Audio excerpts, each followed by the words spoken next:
보면 1절은 이렇게 말하죠. 에훗이 죽은 후에 이스라엘 자손이 또 여호와의 목전에 악을 행했다. 이렇게 말씀을 하고 있습니다. 그러니까 이스라엘 백성들은 여호와가 보는 앞에서 또 뭐하고 있느냐? 또라고 되죠. 이제 계속 나오는데 또 악을 행하고 있다는 것입니다. 이쯤 되면 심각한 건망증이 있지 않을까, 치매 수준의 증상이지 않나 이렇게 생각될 만합니다. 역사를 통해서 이들은 하나님이 얼마나 우상 숭배를 싫어하시는가를 배워왔습니다. 자신의 선조들의 모습을 통해서도 이들은 배웠고, 그러면 자기들이 어떻게 살아야 될 것인지를 모르지 않은 거죠. 그런데 그럼에도 불구하고 이들은 여전히 또 하나님이 보는 앞에서 악을 행하고 있다는 것입니다.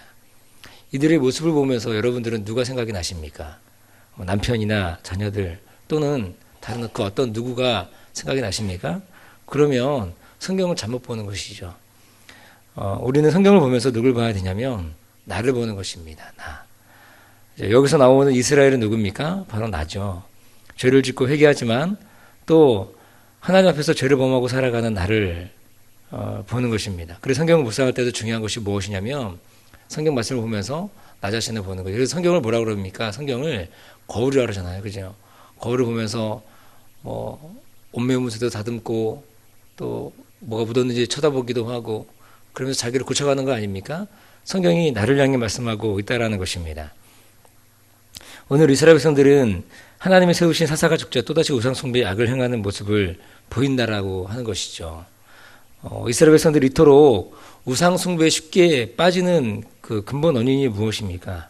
이스라엘 백성들이 이렇게 선조들을 통해서도 배우고 자신들이 어떻게 살아야 될 것인지에 대해서 하나님 말씀하심에도 불구하고 지속적으로 또 계속해서 우상 숭배 또 악한 일에 빠지는 그런 이유가 무엇이냐라는 것입니다. 그것은 바로 형상화되어 있는 우상이 더욱 쉽고 친근하게 다가오기 때문이라는 거죠. 하나님께서는 보이지 않으시고 손에 잡히지 않는데 우상은 어때요? 우상은 보이잖아요. 그죠? 우상은 보이고 자기 곁에 항상 있고 이렇게 느끼고 있다는 것입니다.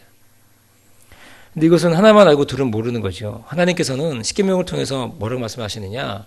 우상을 만들지 말라고 말씀하시고 있고, 그리고 또 하늘에 있는 것이나 땅에 있는 것이나 또 물속에 있는 그 어떤 것이라도 형상을 만들지 말라. 그렇게 말씀하고 있다는 것입니다. 그래서 야훼 신앙, 야훼 하나님 신앙은 무슨 신앙입니까? 그것은 바로 보이지 않는 신앙이라는 거예요. 형상이 없는 신앙. 근데 여러분, 우리 가운데 또는 이 당시 이스라엘 백성들 가운데 있는 것은 무엇입니까? 형상이 있는 우상들로 그들 주변에 다 온통 눈에 보이는 것은 눈에 보이는 형상으로 가득한 우상으로 가득 차 있다라는 것입니다. 이것이 눈에 너무나 잘 보이고 항상 곁에 있는 신으로 인식되었던 거죠. 그러니 이스라엘 백성들은 자신들의 곁에서 자신들의 필요를 채워주고 마음을 위로해주는 형상에 목을 매기 시작한다는 것입니다. 왜요? 하나님은 보이지 않기 때문에.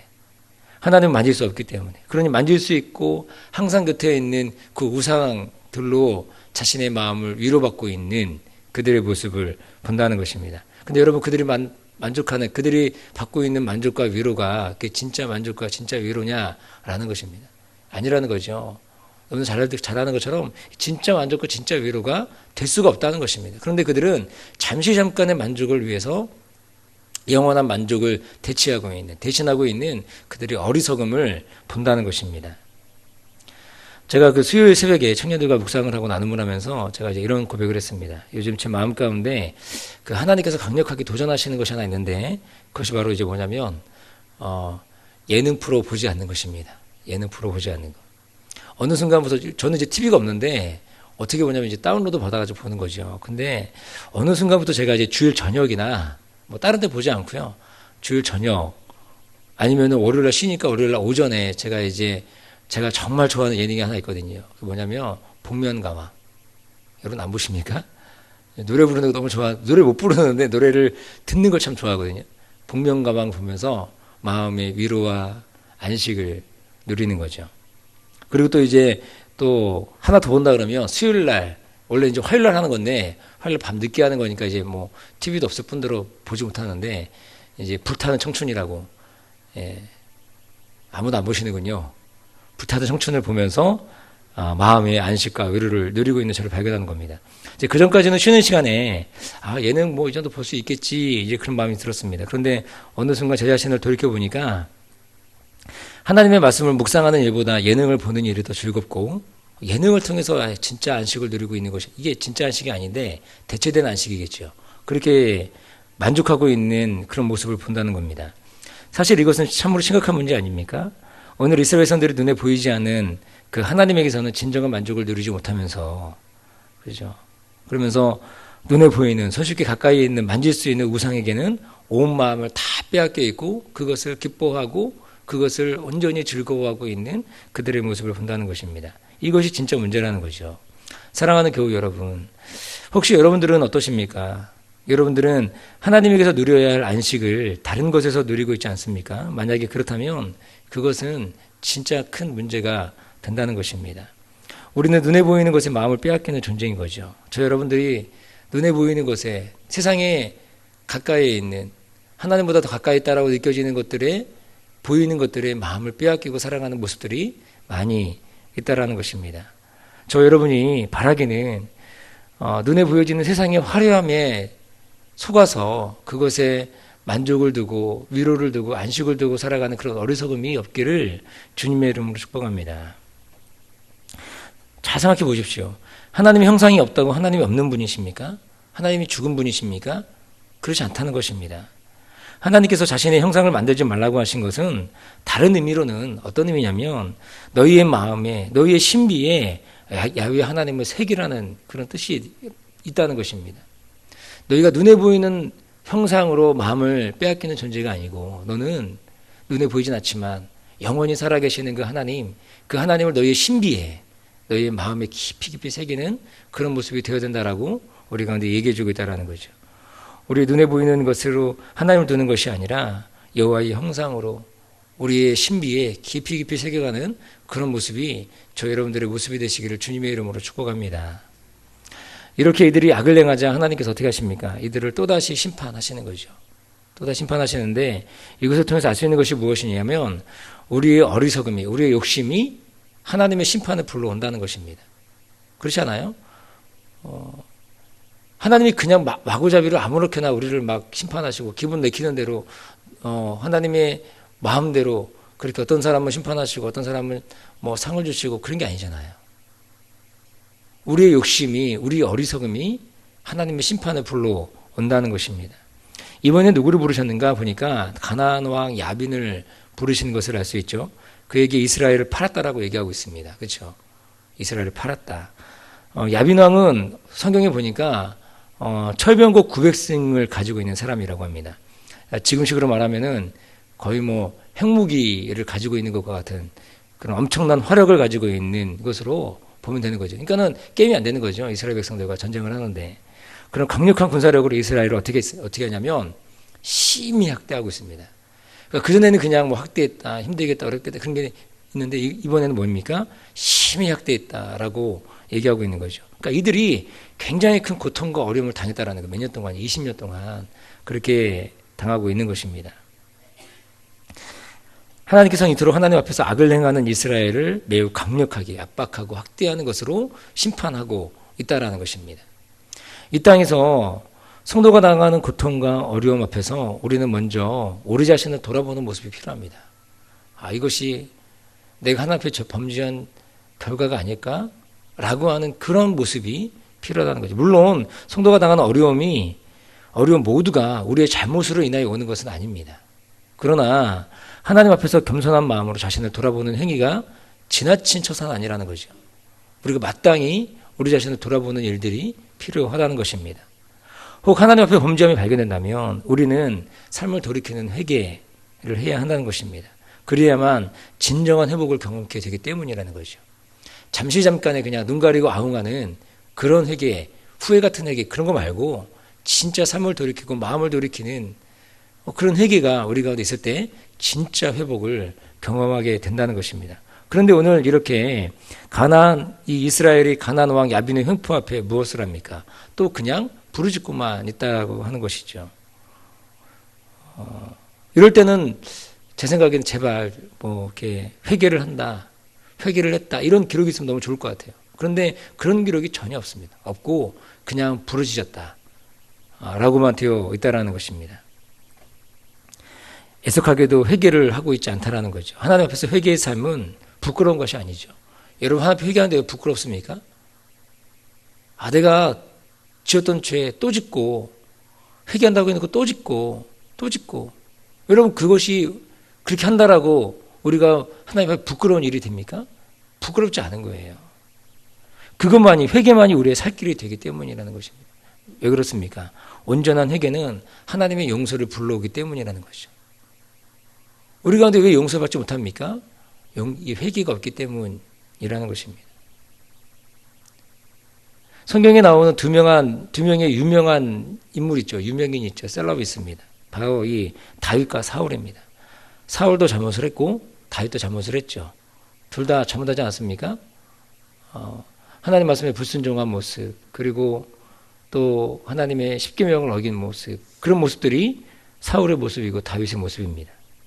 그런데 여러분, 이 두 사람의 범죄 이후에 하는 행동이 다르죠. 태도가 다릅니다. 확연히 달랐다는 것입니다. 무엇입니까?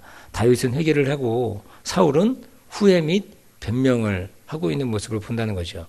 그런데 하나님께서 어떻게 하십니까? 다윗은 용서하시지만 사울은 용서하지 않는다는 것입니다. 그러니까 범죄의 경중을 따지자면 어때요? 누가 더 잘못합니까? 사울은 그냥 자기가 분양한 거, 제사 지낸 거, 그리고 하나님 말씀 좀 어긴 거, 굳이 우리가 사울을 좀 편을 들자면 그런 모습입니다. 그런데 여러분 다윗은 어떻습니까? 다윗은 하나님의 명한 십계명을 어긴 두 가지의 명령을 어긴 그런 흉악한 범죄자 아닙니까?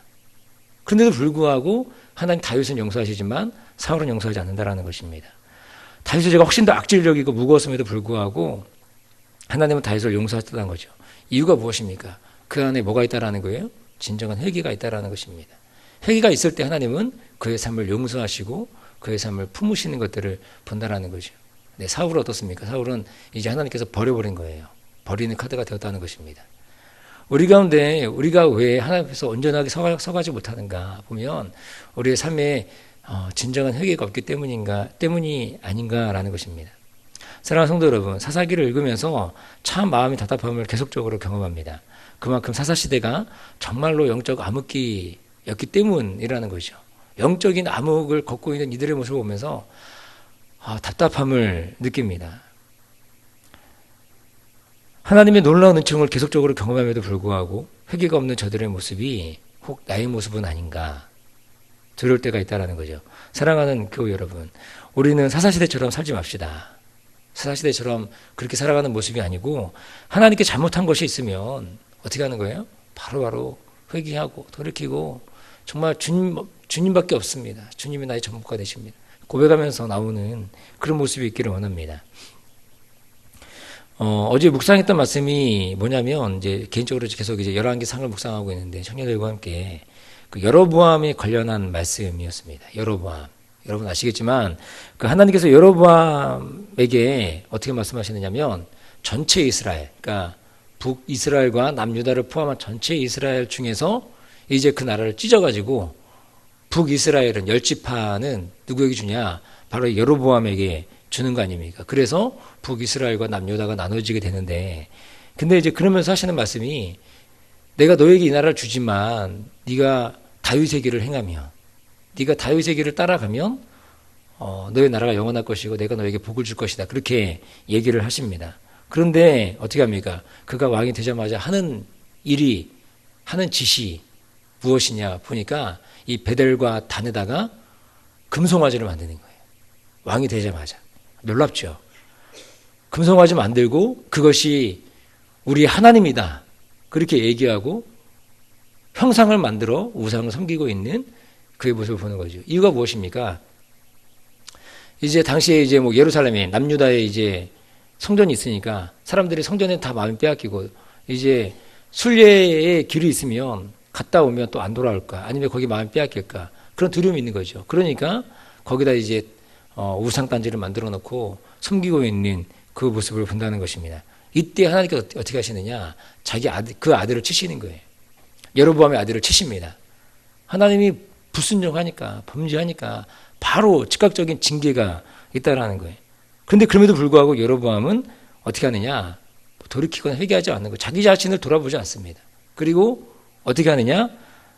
자기 아내를 변장시켜가지고 이 아이야 선지자가 그랬거든요. 이 여로보암에게 하나님께서 너에게 나라를 줄 것이다. 열지파를 줄 것이다. 그렇게 얘기했었는데 이제 그 선지자에게 자기 아내를 보내는 거예요. 아내를 보내는데 그냥 보내는 것이 아니고 모른 척 변장을 시켜가지고 보내는 된다는 것입니다. 그런데 아이야 선지자가 모릅니까? 알죠. 하나님 다 알려주십니다. 올 텐데 예언을 해라. 얘기를 해라. 그의 가문이 완전히 몰락할 것이고 그 아들은 묻지방을 네가 밟을 그때 바로 죽을 것이다. 그렇게 선지자가 예언을 하게 되는 거죠. 하나님께서 기회를 주셨음에도 불구하고 돌이키지 않는 여로보암은 결국 어떻게 됩니까? 망하는 자의 대명사가 되는 거예요. 그래서 여로보암의 길과 다윗의 길로 나눠지게 되는 거죠. 그래서 북이스라엘의 다 악한 왕들 보면은 어떤 길로 행합니까? 여로보암의 길로 행했다. 그렇게 되어 있다라는 거예요. 그러니까 망하는 자의 대명사가 여로보암이라는 거죠. 그리고 형통한 자의 대명사가 다윗이 된다라는 것입니다. 그래서 어제 우리 청년 중에 그 영은 형제가 우리 회장님이 묵상을 했는데 묵상의 제목이 참 멋있더라고요. 묵상의 제목이 변장이 아닌 변화. 자기 와이프를 변장시켜가지고 거기 보냈는데 그가 변장할 것이 아니거든요. 어떤 것이 마음에 진정한 변화가 있어야죠. 변화 없이 변장의 모습으로 가니까 하나님의 진노가 임하는 그것을 보게 된다는 것입니다. 우리도 우리 자신을 하나님 앞에서 변장하는 것이 아니라 철저한 회개로 변화되는 멋진 인생이 되시기를 주님의 이름으로 축원드립니다. 기도하겠습니다. 좋으신 아버지 하나님, 하나님의 귀한 사랑과